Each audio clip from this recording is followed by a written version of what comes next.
You know, last July I woke up and I had this awareness that there's these teaching stories, these practices, these protocols that I share with parents, you know, anticipating separation and divorce, 2 people at a time in my office, that I thought, if I would write these down, I could get them out. I could share them with anybody who could use them.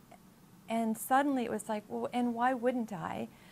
Because that would certainly be my, I don't know, that would be the prayer of my heart, is that if there's something here that anybody could gain value from, that it would be available.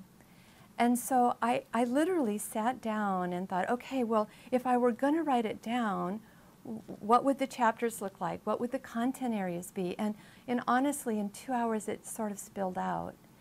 And I think that was the clue that it was time. That was the clue that I had been doing the work long enough, that I really did have a sense of what the terrain was.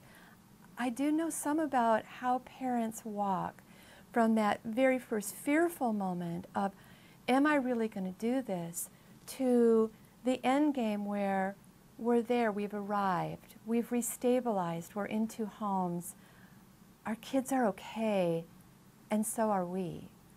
So that's the story. It's the family life story that any separating and divorcing parents want for their kids, which is, wow, we went through this really hard thing.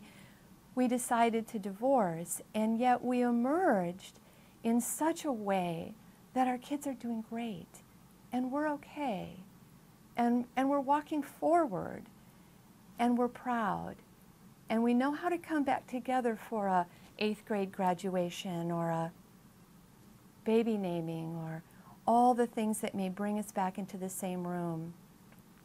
I remember my son's senior night in basketball.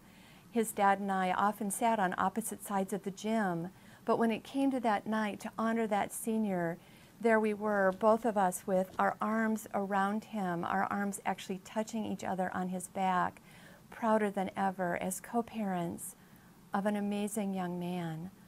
That's what I wish, no matter how difficult a divorce may be, that we can work through those feelings to such an extent that for our children, there are those precious moments where all that matters is my mom, my dad, my parents are there to support me. And that's why I wrote the book, to take all that learning and share it basically with you. I think that oftentimes parents don't recognize that it's not divorce itself that is harmful to children. Obviously, we would all like to stay original families that are loving and caring and thriving, but that's not always possible. So what I want co-parents to understand is it's not the divorce. That's not what hurts children or sets them up for difficulties. It's conflict. It's unrelenting conflict. It's losing contact with a parent.